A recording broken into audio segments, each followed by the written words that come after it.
दोस्तों, हमें जीवन में कुछ ऐसा देखने को मिलता है जिस पर विश्वास कर पाना नामुमकिन होता है जब तक कि हम उसे अपनी आंखों से ना देख लें। ऐसा ही कुछ मेरे साथ हुआ था जिसे आप सभी को मैं बताने जा रहा हूँ और उसे सुनकर आप सभी के भी रोंगटे खड़े हो जाएंगे। तो चलिए जानते मेरे साथ घटी ये घटना और भी विस्तार से। दोस्तों, मेरा नाम विशाल है। उस रात जब मैं और अंकुश लखनऊ से लौटकर घर आ रहे थे तो मैं कार को ड्राइव करते हुए आगे की ओर बढ़ रहा था कि तभी मेरे बगल से एक तेज रफ्तार से कार गुजरी और उस कार को देखकर मैं मन ही मन सोच रहा था कि ये सब मरेंगे। अभी मैं यही सब सोच ही रहा था कि तभी अंकुश ने कहा, भाई मुझे टॉयलेट जाना है। उसके इतना कहने पर मैंने कार को साइड में रोक दिया और कार के रुकते ही अंकुश कार से नीचे उतरकर वहीं पर टॉयलेट करने के लिए चला गया और मैं कार में बैठकर सामने रोड की तरफ देखने लगा कि तभी मेरी नज़र गेट के दूसरी तरफ गई तो उसे देखकर तो मेरे रोंगटे खड़े हो गए। अभी भी मेरी नज़र उस ओर ही थे कि तभी किसी ने मेरे कंधे पर हाथ रखा और उसके हाथ रखते डर से मैं कांप गया। मुझे इस तरह देखकर अंकुश ने कहा कि भाई साहब क्या हुआ जो आप इतने डरे हुए हो। अंकुश के इतना कहने पर मैंने उसे इशारा करते हुए उस तरफ देखने को कहा। जैसे मैंने अंकुश को उस ओर देखने को कहा तो वैसे पीछे से आती हुई गाड़ी की रोशनी उस ओर गई। उसे देखकर मैं हैरान रह गया। दरअसल जिसको देखकर मैं डर रहा था वो एक पन्नी थी जो अंधेरे में एक भयानक रूप में दिख रही थी, जिसे देखकर इतना ज़्यादा मैं डर गया था। और जब अंकुश ने उस तरफ देखा तो उसे भी वही पन्नी दिखाई पड़ी तो उसने कहा कि वहाँ पर तो सिर्फ पन्नी है। अभी अंकुश यही बोल रहा था कि तभी कार की रोशनी आनी बंद हो गई। रोशनी के बंद होते जब उसने जो देखा उसे देखकर तो वो भी हैरान हो गया। अंकुश की शक्ल देखकर मैंने अंकुश से कहा कि मैं भी यही देखकर डर गया था, क्योंकि रात में कुछ ऐसी वस्तु होती हैं जो रात के अंधेरे में एक भयानक रूप में बदल जाती हैं, जिसे देखकर हम सभी डर जाते हैं। बल्कि वो सब हमारे मन का वहम होता है और हमारे मन में कुछ ऐसे चित्र बनने लगते हैं जिसे देखकर हम डर जाते हैं, पर ऐसा कुछ नहीं होता। और ऐसा ही कुछ हम दोनों के साथ हुआ है।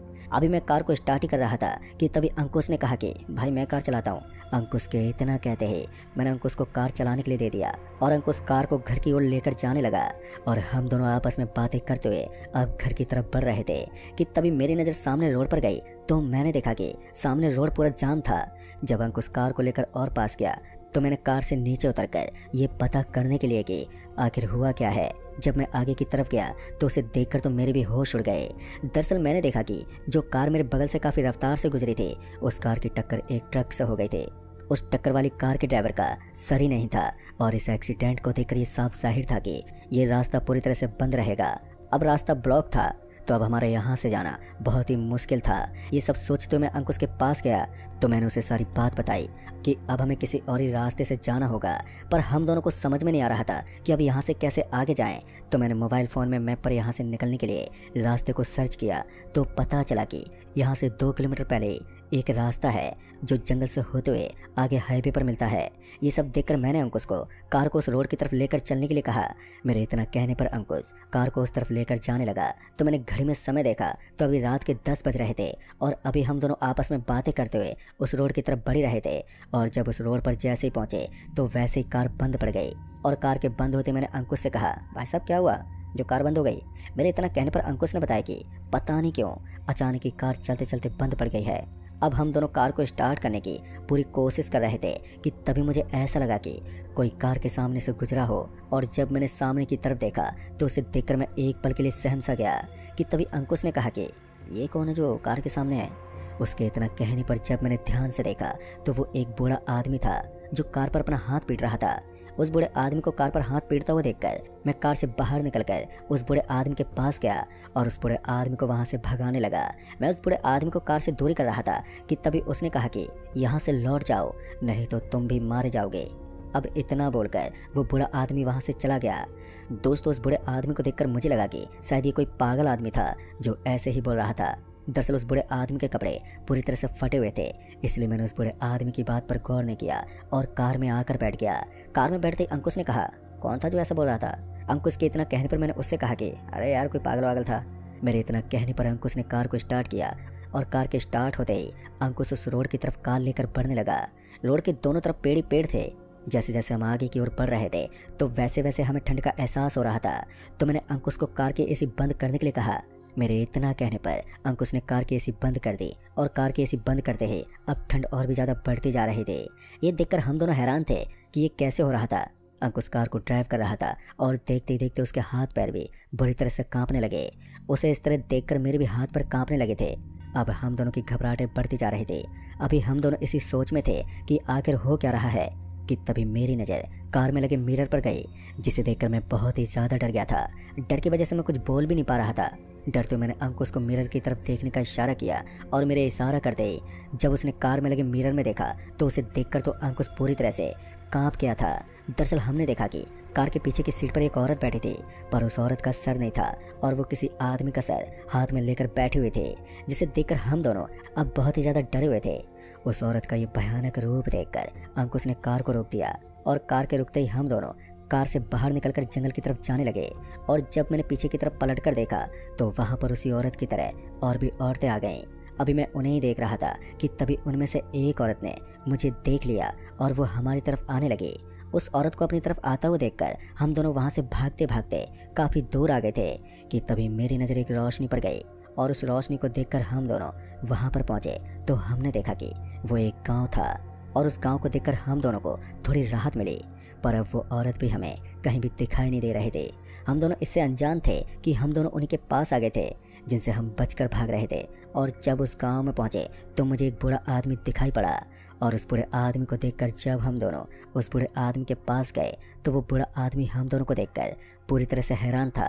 तभी उस बूढ़े आदमी को देखकर मैंने कहा, बाबा क्या हुआ? पर उस बूढ़े आदमी ने कुछ नहीं बोला। और अभी हम दोनों इसी सोच में थे कि तभी उस बूढ़े आदमी ने कहा कि तुम दोनों यहाँ पर कैसे आए? उस बूढ़े आदमी के इतना कहने पर मैंने उसे सारी बात बताई। अभी मैं उस बूढ़े आदमी को बता ही रहा था कि तभी मेरी नज़र सामने की ओर गई तो मैंने देखा कि सामने से वही औरतें आ रही थी। उन्हें आता हुआ देखकर मैं कुछ भी बोल नहीं पा रहा था। और जब उस बूढ़े आदमी ने उस ओर देखा तो उन्हें देखकर वो बूढ़ा आदमी हम दोनों को एक घर के अंदर लेकर गया और हम दोनों को यहीं पर रुकने को कहा। इतना बोलकर वो बूढ़ा आदमी घर से बाहर निकल गया और उस बूढ़े आदमी के बाहर निकलते ही जब मैंने खिड़की से बाहर की ओर देखा तो वो बूढ़ा आदमी घर के दरवाजे के पास खड़ा था और वो औरतें उसके सामने से गुजर गईं। पर उन औरतों ने उस बूढ़े आदमी को कुछ भी नहीं किया। अब ये देखकर हम दोनों हैरान थे और अब हमें कुछ भी समझ में नहीं आ रहा था कि आखिर यहाँ पर हो क्या रहा है। हमारे मन में यही सब ख्याल चल रहे थे कि तभी मुझे याद आया कि उस बूढ़े आदमी ने मुझे इस रास्ते पर आने के लिए मना किया था, पर उसकी बात ना मानकर हमने बहुत ही बड़ी गलती कर दी है। अभी मैं यही सोच रहा था कि तभी वो बूढ़ा आदमी घर के अंदर आ गया और उस बूढ़े आदमी के घर के अंदर आते ही मैं उस बूढ़े आदमी से पूछने वाला था कि उस औरत ने तुम्हें कुछ क्यों नहीं किया। तभी मेरी नज़र उस बूढ़े आदमी के पैरों पर गई, जिसे देखकर मेरा शरीर एक पल के लिए सुन्न पड़ गया था और मैं वहीं नीचे गिर पड़ा। गिरते मेरी आंखों के सामने अंधेरा छा गया और जब मुझे होश आया तो अंकुश मेरे पास बैठा था और वो बूढ़ा आदमी दरवाजे के पास खड़ा था। उस बूढ़े आदमी को दरवाजे के पास खड़ा हुआ देखकर मैंने अंकुश को उस बूढ़े आदमी के पाँव की तरफ देखने का इशारा किया। मेरे इशारा करते ही जब अंकुश ने उस ओर देखा तो उसे देखकर उसके भी रोंगटे खड़े हो गए। दरअसल हमने देखा कि उस बूढ़े आदमी का पैर ही नहीं था, वो हवा में उड़ रहा था। अब हम दोनों डरे सहमे वहीं पर बैठे हुए थे कि तभी वो बूढ़ा आदमी मेरे पास आने लगा। उस बूढ़े आदमी को पास आता हुआ देखकर हम दोनों पीछे की तरफ खिसकने लगे और हमें इस तरह देखकर उस बूढ़े आदमी ने कहा, डरो मत, मैं तुम्हें कुछ नहीं करूँगा, मैं तो तुम्हें बचा रहा हूँ, नहीं तो अब तक तुम जिंदा नहीं होते। तुम्हें पता भी है तुम कहाँ पर हो, तुम अभी भूतों के गाँव में हो। वो तो अच्छा हुआ कि तुम मेरे पास आ गए, नहीं तो आज तुम दोनों गांव के बीच में लटक रहे होते। दोस्तों उस बूढ़े आदमी की बात सुनकर हम दोनों के होश उड़ गए कि तभी किसी ने दरवाजे पर दस्तक दी। दरवाजे पर किसी की आवाज़ को सुनकर उस बूढ़े आदमी ने हमें घर के अंदर छिपा दिया। हमें छिपाने के बाद जब उस बूढ़े आदमी ने दरवाज़ा खोला तो सामने वही औरतें थी जिस औरत का सर नहीं था। पता नहीं वो औरत उस बूढ़े आदमी से इशारों में कुछ बोल रही थी, पर हमें कुछ भी समझ में नहीं आ रहा था। अभी हम दोनों यही सब सोच में थे कि तभी किसी ने मेरा हाथ पकड़ लिया और उसके हाथ पकड़ते डर से मेरी चीख निकल गई और यहाँ से भागते हुए उस बूढ़े आदमी के पास आ गया। वो तो अच्छा हुआ कि वो औरत जा चुकी थी, नहीं तो हम दोनों का मरना तय था। हम दोनों को इस तरह अपनी तरफ आता हुआ देखकर उस बूढ़े आदमी ने कहा कि क्या हुआ तुम्हें? उस बूढ़े आदमी के इतना कहने पर मैंने उस बूढ़े आदमी से कहा कि वहाँ पर कोई है जिसने मेरा हाथ पकड़ा था। अंधेरे की वजह से मैं कुछ देख नहीं पाया। और मेरे इतना कहने पर उस बूढ़े आदमी ने बताया कि वो एक छोटी सी बच्ची है जो तुम्हारी तरह यहाँ पर आकर फंस गई है। उस बच्ची के माता पिता उन सभी के हाथों मारे गए हैं। इस बच्ची को 2 महीने से छुपाकर मैं इसे यहाँ पर पाल रहा हूँ। अभी तक मैंने इस बच्ची को उन सभी के सामने नहीं आने दिया। 2 महीने से ये बच्ची इसी घर के अंदर है और वो बच्ची रोज़ाना अपने मम्मी पापा को याद करके रोती है और मैं रोज़ाना उससे ये कह देता हूँ कि तुम्हारे माता पिता कल आ जाएंगे। अभी वो बूढ़ा आदमी यही सब बता ही रहा था कि तभी वो बच्ची हमारी तरफ आती दिखाई दी। उस बच्ची का मासूम चेहरा देखकर मैंने उस बच्ची को गोद में उठा लिया। मेरे गोद में उठाते उस बच्ची ने कहा कि अंकल पापा ने आपको भेजा है मुझे यहाँ से ले जाने के लिए। उस बच्ची का मासूम चेहरा देखकर मैंने उस बच्ची से कहा कि हाँ बेटा, हमें आपके पापा ने भेजा है। मेरे इतना कहने पर उस बच्ची के चेहरे पर खुशी देखी तो मैंने उस बूढ़े आदमी से कहा, हम यहाँ से कैसे निकल सकते हैं? मेरे इतना कहने पर उस बूढ़े आदमी ने बताया कि 2 दिन के बाद वो समय है जब तुम यहाँ से बाहर जा सकते हो।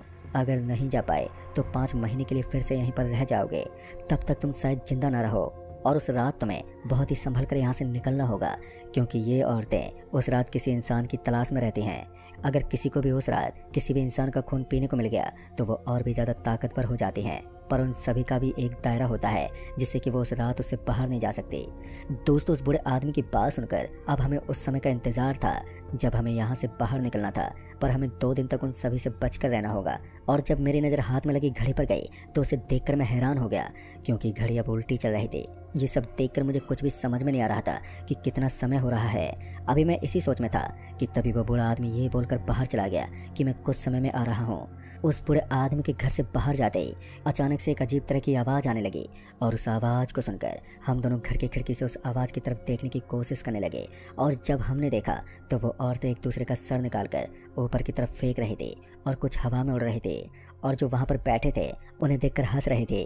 पर उन सभी की आवाज़ बहुत ही ज़्यादा डरावनी थी, जिसे सुनकर किसी की भी रूह कांप जाए। अब ये सब देखकर हम दोनों बहुत ही ज़्यादा डर गए थे, जो हमने टीवी या फिल्म में देखा था, पर आज हम दोनों अपनी आंखों के सामने देख रहे थे।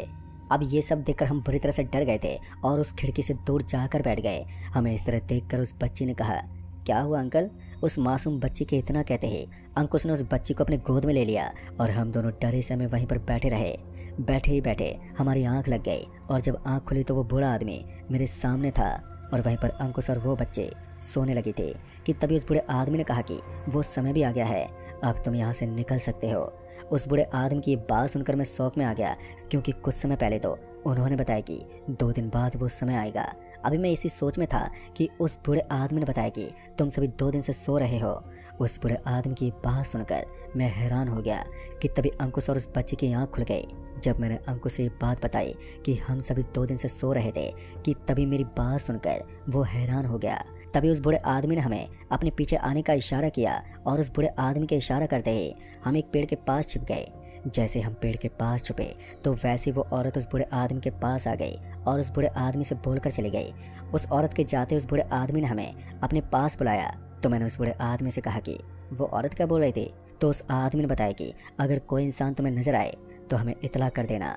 इतना सुनकर अभी हम आगे की तरफ इस अंधेरे में बढ़ी रहे थे कि तभी वो औरत अचानक से हमारे सामने आ गई, और उस औरत को सामने देखकर हम तो बहुत ही ज़्यादा डर गए कि तभी उस औरत से उस बूढ़े आदमी ने कुछ कहा, पर मुझे कुछ भी समझ में नहीं आया। कि तभी वो औरत हमारे पास आने लगी, और उस औरत को हमारे पास आता हुआ देखकर वो बूढ़ा आदमी हमें बचाने के लिए हमारे सामने आ गया और हमें भागने के लिए कहने लगा। उस बूढ़े आदमी के इतना कहते ही हम वहाँ से भागते हुए जाने लगे, पर जब मैं उस बच्ची को लेकर भाग रहा था तो मैं पीछे था और अंकुश मुझसे काफ़ी आगे हो गया था। और जब मैंने पीछे की तरफ पलट कर देखा तो उन दोनों में लड़ाई हो रही थी। अभी मैं उन्हें देख रहा था कि तभी वहाँ पर और भी औरतें आ गई और वो मेरी तरफ आने लगी। उन्हें अपनी तरफ आता हुआ देखकर मैं वहाँ से भागते भागते अपनी कार के पास गया। अभी वो मेरे पीछे आ रहे थे कि तभी मैं वहीं पर नीचे गिर पड़ा, और मेरे गिरते वो बच्चे मेरे हाथ से छूटकर कुछ दूर जाकर गिरे। जैसे ही मैं उठकर भागने वाला था कि तभी उस औरत ने मेरा पैर पकड़ लिया। मैं जहाँ पर गिरा था तो वो जगह उन चुड़ैल की आखिरी सीमा थी, यानी कि वो उस जगह से आगे नहीं जा सकते थे। उन औरतों ने मेरा पैर पकड़ लिया था तो वो औरतें मुझे अपनी तरफ खींचने लगी, और इधर से अंकुश मुझे अपनी तरफ खींच रहा था कि तभी अंकुश ने बजरंगबली का नाम लिया और मुझे अपनी तरफ खींच लिया। पर वो औरतें हमारी तरफ आने की बहुत कोशिश कर रहे थे, पर वो नहीं आ पा रहे थे। फिर हम तीनों वहाँ से तुरंत ही निकलकर अपने घर आ गए। तभी से वो बच्चे हमारे साथ ही रहने लगे। दोस्तों, ये थी मेरी ज़िंदगी की सबसे खौफनाक रात, जिसे मैं आज तक नहीं भूल पाया हूँ। तो दोस्तों, इस कहानी में बस इतना ही। कहानी आपको पसंद आई हो तो वीडियो को लाइक शेयर कमेंट जरूर कर दें, और साथ ही चैनल को भी सब्सक्राइब जरूर कर दें। तो मैं जल्दी मिलूंगा ऐसी खौफनाक डरावनी कहानी के साथ। तब तक के लिए बाय एंड